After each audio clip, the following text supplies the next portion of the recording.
Real quick, got a subscriber question today that sparked our daily Millionaire news. And this is really about getting access to capital, right? A lot of people have read our story, one rental at a time, and are starting to ask questions about, hey, how'd you do it? How'd you get access to capital? Can I do this? Can I do that? So what I thought I would do for this video is just walk through the various tiers of capital or various access to capital, because I think it's important to understand at least how I see them. And by no means do I want to claim this is exhaustive. I'm sure there are lots of areas that I won't cover in this, but let's go through them real quick. So most of the time you hear me talk about getting FHA loans or getting loans backed by the government. What I want you to think there is, in today's market, it is very easy to get your first four investment loans.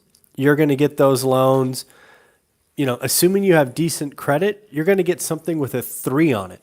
I just had a new investor get approved for 3.85, I think it was. So all I can say is ridiculous interest rates. As of today, I believe you can get approved for that kind of lending, assuming you have the income, the assets to back it up to 10 loans, right? So you could do 10 residential loans with that kind of fixed rate on them. Once you get above 10 and you're still looking for bank financing, you're going to have to go somewhere else. It gets more difficult. And the other thing to think about is the first 10 loans, it is possible you may have some variable debt to income. You may be a 1099 and not a W-2. There may be some variables that cause the banks to decline you, right? To say no. And if that's the case, don't just assume you're done, right? You can't go to another bank. You just can't get a loan that's backed by the government, right? Or purchased by the government, right? That's what's happening right now. So you're just turned off from the cheapest loans. Don't take it as you can't get a loan, right? I hear that sometimes. Hey, I don't know, Bank of America or Wells Fargo, whoever it is, told me no. And they said it's because of my debt to income or something. Well, that's just because they can't package it up and sell the loan, right? So you're not going to get the best rates. Don't be too concerned about it. I can't get them either, right? I can't get these, none of my mortgages have a 3 on them. And it's just because we have too much real estate, right? And you got to go somewhere else. So in today's world, there are plenty of other lenders out there.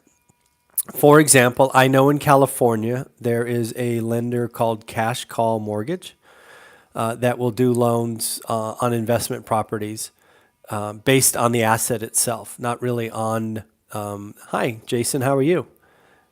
You got it. Yeah, I got to publish every day. I said I was going to do it every day, so I'm going to do it every day. Even when I was sick, that day was rough, though. That day was rough. So back to what I'm talking about. So Cash Call Mortgage, they can give me loans, and I just did some refis. I got 6.5%.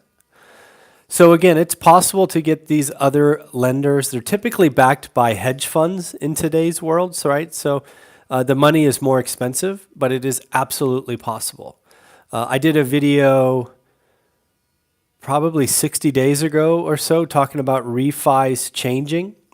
And that was really based on some experience with Cash Call, right? They have the right to change the rules, right? They changed the maximum loan amount, or the minimum loan amount, I should say, and some other terms. So all of this stuff can change.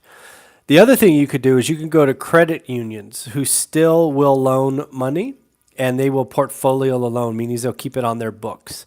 They won't sell it off. So when a bank does that, they can set up their own rules and regulations and, debt to income level or whatever it is. So it's going to be less strict. So again, you can go get, government purchase loans or bank loans, right, with a 3 on it. There's another tier that you're going to be paying something in the 6s. It's easier to get because it's more expensive, right? On top of that, what you can do is you can also do owner financing. Owner financing is very common and something I am still adding to our portfolio. We did 15 units across 6 different buildings last year. Right, so a couple of fourplexes and houses. That's how you get to 15. So that's still very possible. You can negotiate rates. I remember the first apartment building I bought was with owner financing. It was for $500,000. I put $50K down, and they financed it over 30 years with a 5-year balloon because they wanted to be paid off in 5 years. So again, this whole video is for subscribers who think or have been told by the banks that they can't get a loan. These are all things that I've done that you can go look for, right? So in addition to owner financing, something that is going to be very in vogue here soon, I believe, is subject to. I believe subject to is something I need to personally learn and understand because there's lots of people with great interest rates where life events are going to happen. They're going to get divorced. They're going to need to move. They're going to lose their job. And they're going to have this asset that's probably underwater, but they're going to have a great mortgage rate that maybe we can use. Hey, what's up? How you doing? I think that says Stefan. Sorry, I can't see it. I don't have my eyes in. So that's something to think about. And then the other thing is there's these things called wraps, which I, again, have never done. I don't like speaking about things I haven't done, but basically you can wrap a mortgage, set up a payment institution to cover both payments. But there's lots of things you could do. I would do owner financing first. The other thing to realize is if you get a no answer from a residential lender, you can actually go and do commercial. Commercial is loaned completely differently. Residential is about you, the buyer, but a commercial loan is about the asset.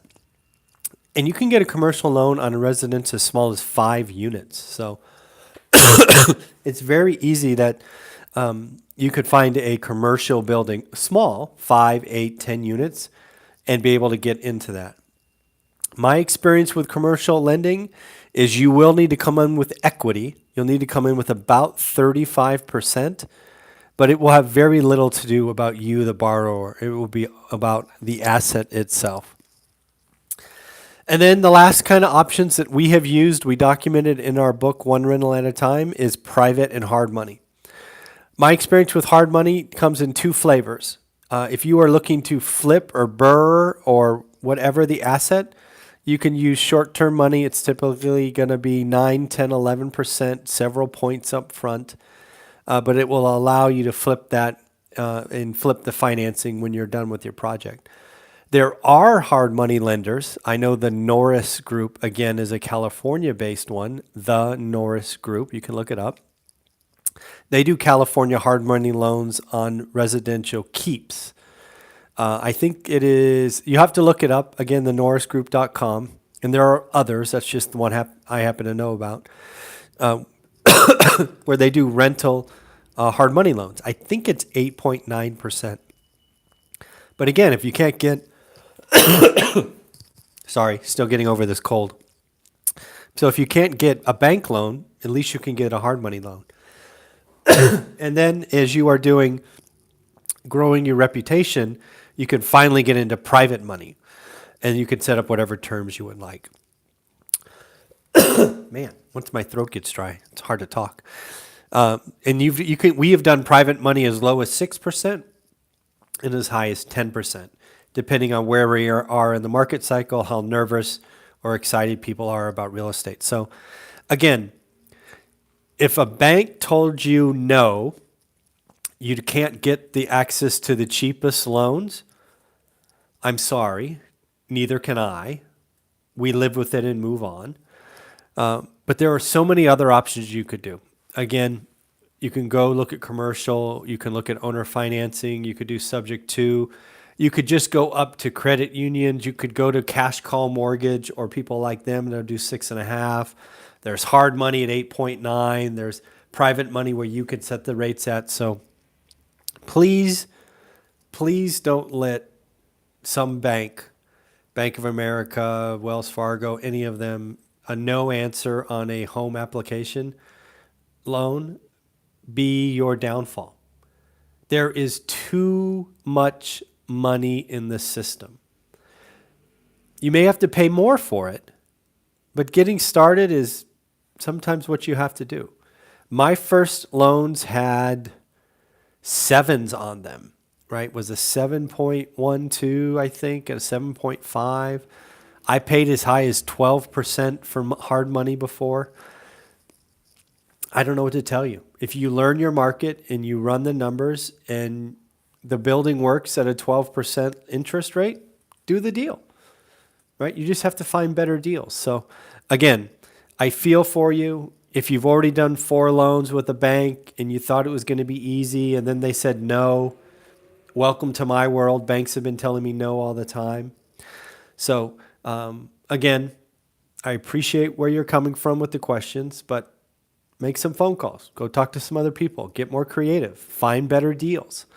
And you will keep going. So hopefully that makes sense. Welcome to February, by the way. How are you doing on your New Year's goals, people? It's February. What I will be doing in a few hours, probably 8 to 10 hours after I wake up, is I will do my weekly goals, because I owe you my weekly goals every Sunday. And it'll be interesting how this week went, given I have been on vacation. Or I don't know. Can you be on vacation when you don't work? Maybe I should say I've been on holiday. Maybe that's the word. Holiday? I don't know. Whatever it is. But I'm having fun. Hopefully you're having fun. Who do you got for the Super Bowl? I'm actually not sure I'm going to watch the Super Bowl. I think it starts at like 6:30 my time, a.m. So we'll see what happens there. So I'm from California, so go 49ers, and let's see what happens, okay? Everybody have a great day. Take care. We'll talk to you tomorrow. Bye.